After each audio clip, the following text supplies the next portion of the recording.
Washington, hold on tight. Did you know the future of the Commanders is decided today on 3 fronts? First, the $3.7 billion move that revolutionizes RFK. But if we don't win, will IT be a white elephant? Second, a hidden young receiver with one shot to avoid the bust after the veteran's injury. Will he soar or fizzle out? Third, the most burnt-out rookie in the NFL faces a QB killer. If he falls, our season goes to hell. Folks, this is not just football, it's survival. Risk missing out on the details that could break the internet? Subscribe plus like now, or regret IT when everything explodes. Folks, I just witnessed something I honestly thought I would never see in my life as a Commanders fan. DC's council just officially approved the most massive redevelopment plan in Washington professional sports history, bringing our Commanders back home to the historic RFK Stadium site. With an investment that's jaw-dropping, $3.7 billion. Can you even wrap your head around that amount of money? To put it in perspective, that's more than many small countries manage in their entire annual budget. This isn't just building a stadium. It's creating a whole ecosystem, a city within a city, a legacy that will last generations. Josh Harris, our owner, isn't playing games here. This guy has put over $2.5 billion of his own personal fortune to make this dream a reality we all thought was impossible. And I tell you this with total certainty, when someone invests that kind of money, when someone is willing to bet so much on the future of a franchise, it's because they're committed not for a few years, but for decades. Let me explain exactly what this project means for us, the city, and the future of our franchise. We're not just talking about a nice stadium where we go on Sundays to watch our Commanders play. We're talking about a mixed-use development complex that includes housing across different economic levels, extensive green spaces that will improve the area's quality of life, commercial development that will create thousands of jobs, and infrastructure that will completely transform that area of DC. And you know what excites me the most about this as a fan who's suffered for decades? Robert Griffin III, our beloved 3, the quarterback who gave us hope when we needed it most, publicly expressed his absolute excitement about this development on social media. When a former player who lived through all the ups and downs of this organization, who knows inside out the struggles we've faced as a franchise, says this is historic and he loves to see it happening, folks, that's telling me it's truly historic. RG3 tweeted exactly, "You love to see it." And I couldn't agree more. This man who brought us moments of glory before injuries changed his career, who understands better than anyone what it means to represent this city and these fans, is genuinely excited about what's happening.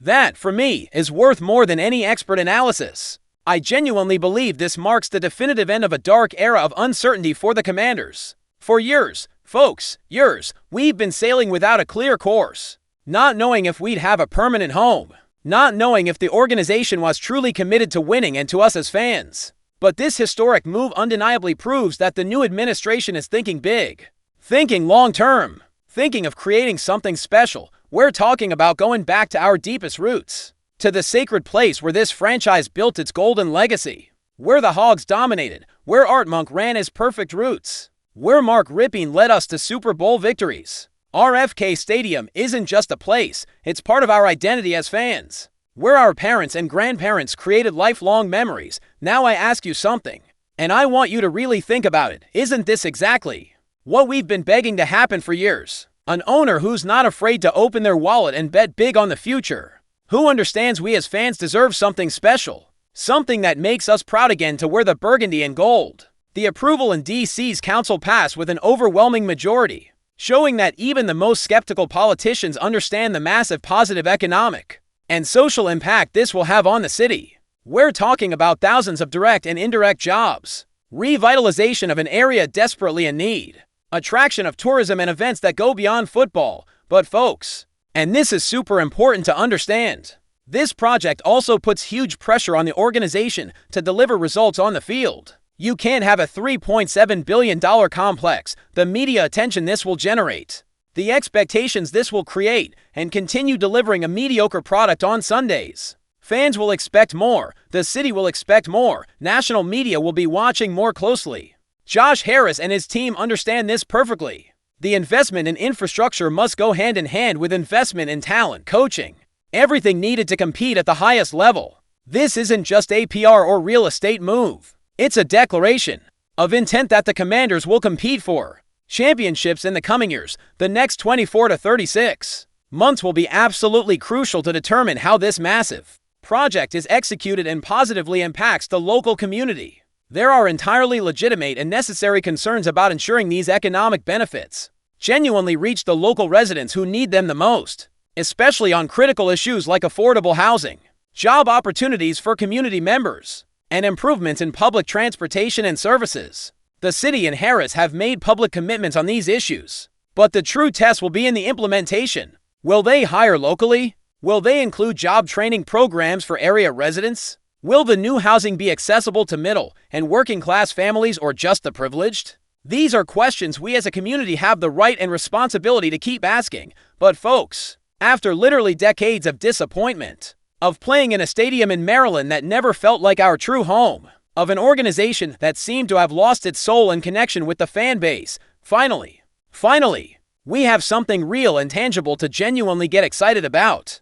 Returning to RFK and the DC area isn't simply a physical relocation of a team from one place to another. This is a golden opportunity for this franchise to deeply reconnect with its glorious history, with the traditions that made us great, and with us, the fans who never ever stopped believing and supporting even in the darkest moments. I say this with total conviction and excitement in my heart. This September 19th, 2025, will be remembered as the most important and transformative moment in the recent history of the Washington Commanders. And when we're sitting in that spectacular new stadium in a few years, celebrating significant victories, seeing our team compete for titles, we'll remember exactly this day as the definitive turning point that changed everything for our beloved franchise. Now, folks, while we're talking about the future and great investments, we have to shift our focus to the immediate present and specifically discuss the promising future of a talented young man who could literally be hours away from exploding in our offense and completely changing his professional trajectory. Luke McCaffrey, the wide receiver our organization strategically selected in the third round of the 2024 draft, is about to have the most important and definitive audition of his professional career so far. The situation is as follows, and pay close attention to these details because they're crucial. Noah Brown, our veteran receiver, is likely out of action again due to another frustrating soft tissue injury. Folks, this pattern with Brown is becoming way too predictable and problematic. His constant injury history is creating a reliability issue that Cliff Kingsbury simply can't ignore anymore. With Brown out of the equation for the critical game against the Raiders on Sunday, Kingsbury has no realistic choice but to give significant opportunities and more responsibilities to less experienced players with more growth potential. And here's where the story gets interesting for McCaffrey, because I genuinely believe this young man has been patiently waiting for exactly this kind of opportunity to prove what he's made of. Let me be completely honest with you about McCaffrey's situation and why this opportunity is so crucial for his development. When he arrived in Washington, we all knew he came as a long-term project, not as an immediate contributor.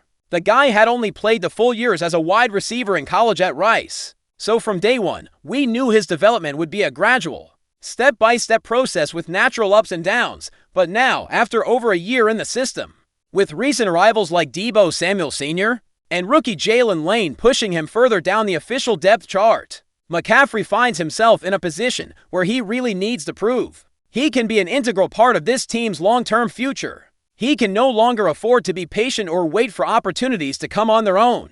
And you know what really caught my attention and filled me with optimism about what I saw on Thursday Night Football last week? When Brown got injured during the game, McCaffrey confidently came in and immediately caught his only target of the game for a solid 19-yard gain.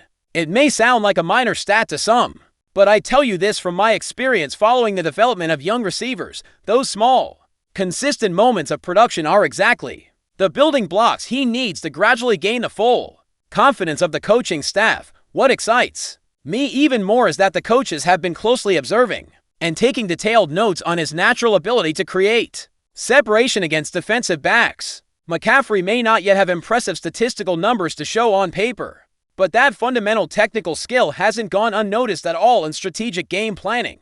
Coordinators watch the film, analyze every snap, and recognize potential when they see it. Now I ask you something important. Isn't this exactly the kind of unexpected opportunity that historically changes the careers of talented young players in the NFL? We've seen time and again how veteran injuries open doors for rookies and second-year players who were waiting for their moment to shine. The current situation in our receiver room is fascinating from a strategic perspective, with Lane still adapting to the professional system and NFL game speed, and with Terry McLaurin intensely working to regain his timing and perfect chemistry with Jaden Daniels after practically missing the whole summer due to his contract holdout. The door is definitely ajar for McCaffrey to prove his worth. And here's a super interesting detail that could perfectly play in McCaffrey's favor. He spent a significant amount of time throughout training camp extensively working with Marcus Mariota and the entire second offensive unit. That chemistry and familiarity they developed during those practice sessions could be a determining factor if Jaden Daniels ends up being ruled out for any reason for Sunday's game. The connection between quarterback and receiver is something developed with repetition, timing, and mutual confidence built snap after snap in practice. If McCaffrey and Mariota have that established chemistry, it could give him a significant competitive advantage over other receivers who haven't had the same opportunity to work extensively with the backup quarterback. From a tactical perspective, I firmly believe McCaffrey has all the physical and mental tools to be genuinely dangerous. Operating from the slot, his route running has consistently improved since he arrived, showing more precision in his cuts and a better understanding of finding the soft spots in zone coverages. His natural elusiveness with the ball in open spaces after the catch could be exactly the unexpected offensive dimension that the Raiders won't be specifically prepared for in their game plan sometimes. Folks, and this is something I've repeatedly seen in my years following the NFL, the best defensive surprises come from the least expected places and players. Teams spend all week preparing to neutralize known threats like McLaurin but may not be fully ready for an emerging player like McCaffrey suddenly making important plays. We Commanders fans have been patiently and hopefully waiting for a true breakout from this guy since practically his first day in the organization last season. An explosion that never simply came during his rookie year. But I'll tell you something with genuine optimism, maybe, just maybe, that breakout we've all been waiting for will happen exactly when no one expects it, at a crucial moment for our team. And if that happens this weekend at Northwest Stadium, if McCaffrey manages to have that game that changes perception about him and establishes his role in the offense, it'll significantly help our chances not only against the Raiders, but to have an additional valuable offensive dimension for the rest of the season. The pressure is there, the opportunity is served, and the talent is present. Now it all depends on whether McCaffrey can seize this golden moment and prove he deserves to be an important piece in the future of our Commanders. Speaking of young players facing extreme adversity and challenges that will completely define their professional careers, we must take serious time to analyze the super complicated situation of our rookie offensive tackle, Josh Conerly Jr., who's literally experiencing an absolute baptism of fire in his first NFL season that's testing every fiber of his being as a professional player. This young man has had a more than brutal start to his professional career, facing some of the most dominant and technically perfect pass rushers in the league. The learning curve has been steeper than probably anyone in the organization anticipated, and each Sunday seems to bring a new test pushing his limits to the max. Let's analyze exactly what's happened with Conerly so far to understand the magnitude of the challenge. While he had a relatively solid and promising debut in Week 1 against the New York Giants, handling the basic responsibilities of his position without catastrophic mistakes, Week 2 against Green Bay was a completely different and much more concerning story. Against the Packers, Conerly struggled significantly in multiple aspects of his game. His pass protection technique showed important inconsistencies. His footwork occasionally looked unsynchronized, and he had moments when the speed and sophistication of defensive ends' moves clearly surprised him. These weren't effort or attitude errors, but technical and experience gaps that only correct with time and repetitions. And now, preparing for Week 3 against the Las Vegas Raiders, Conerly will face possibly his toughest test yet against Max Crosby, widely known as Mad Max for his fierce intensity and devastating technical arsenal. This isn't just another competent pass rusher. Crosby is considered one of the most complete and problematic defensive ends. 4 offensive tackles in the entire NFL. Our offensive coordinator, Cliff Kingsbury, was brutally honest and direct about the extreme situation our rookie is facing. He's definitely been thrown into the fire. There's no doubt when you talk about the Giants front, Micah Parsons is as dominant as any player I've seen since I've been in the league. And folks, I say this with all seriousness when your offensive coordinator publicly admits that the level of competition your rookie tackle is facing is elite absolute caliber. When he specifically mentions Micah Parsons as a point of comparison, you know the situation is beyond serious. We're talking about putting a kid who, months ago, was playing college football against the best athletes in the world. Parsons isn't just a good pass rusher. He's a game wrecker who has redefined the hybrid linebacker edge rusher position. His combination of speed, power, technique, and football IQ makes him a nightmare for experienced offensive coordinators, let alone a rookie tackle still learning the nuances of the professional game. But here's what genuinely gives me hope and optimism about Conerly's situation. He's receiving direct and personalized mentorship from Laremy Tunsil, who has more than a decade of solid NFL experience and has faced every great pass rusher of this generation. That transfer of knowledge and experience is making the Commanders better. As a complete offensive unit, Kingsbury publicly confirms something I find incredibly valuable. It's been incredible to see how LT Tunsil has really taken him under his wing. They go early on the field, work on pass sets, talk about strategies and specific situations. That kind of one-on-one mentorship with a respected veteran is literally invaluable for the accelerated development of a rookie. And you know what impresses me the most about this whole situation? Tunsil personally took Conerly to Auburn during the off-season for intensive private training sessions. That's not something the organization asked him to do. It wasn't in his contract or official responsibilities. That's simply the kind of person and professional Tunsil is. Someone who understands the importance of investing in the franchise's future. Kingsbury elaborated on this point. That's not anything we asked him to do. That's simply the kind of person he is. You can notice that every time they're together, they're talking football, and he's sharing all the knowledge he has, which will only help Josh to battle through this gauntlet of tough defenders he's faced. Now I ask something important about player development. Isn't exactly this kind of early and intense adversity what has historically separated rookies who become solid players from those who never adapt to the professional level? The NFL has a brutal but effective way of revealing who's mentally and physically ready to compete at the highest level. Conerly has faced what Kingsbury perfectly described as a gauntlet of tough defenders, and that experience, though painful at the moment, may be exactly what he needs to dramatically accelerate his development curve. Every snap against elite caliber players is like an intensive masterclass in technique and mental toughness. Kingsbury has been consistently positive about one crucial aspect of Conerly's development. I've been really proud of the way he's competed. We have a long way to go as a complete offense, but I like how he's competed. And he has to keep improving. That competitive mentality, that refusal to quit, is often more important than pure talent in the early years of a professional career. Kingsbury's honesty about expectations is refreshing. We have a long way to go as a complete offense. He's not painting a rosy picture or downplaying the challenges. He's being realistic about where they are as a unit while simultaneously expressing confidence in Conerly's development trajectory. This Sunday against the Raiders is going to be another significant and potentially defining test. Max Crosby will show absolutely no pity or consideration for the fact that Conerly is a rookie. Crosby will bring his complete arsenal of moves, his experience, his intensity, and will try to exploit any technical or mental weakness he finds. But I tell you this based on what I've observed. Conerly knows exactly the magnitude of the challenge he's facing. He's been religiously studying film, working with Tunsil on specific techniques to counter Crosby's favorite moves, and mentally preparing for 60 minutes of intense physical and mental battle. The absolute key will be how effectively Conerly applies everything he's learned from Tunsil during these weeks of intensive mentorship, and how he handles the immense pressure of knowing our entire offensive success significantly depends on how well our offensive tackles can protect Jaden Daniels, because at the end of the day, folks, our season's success or failure could very well depend on whether players like Conerly can develop fast enough and contribute immediately. That's the reality of the NFL. There's no luxury of gradual development when you're needed on the field every Sunday against the best players in the world.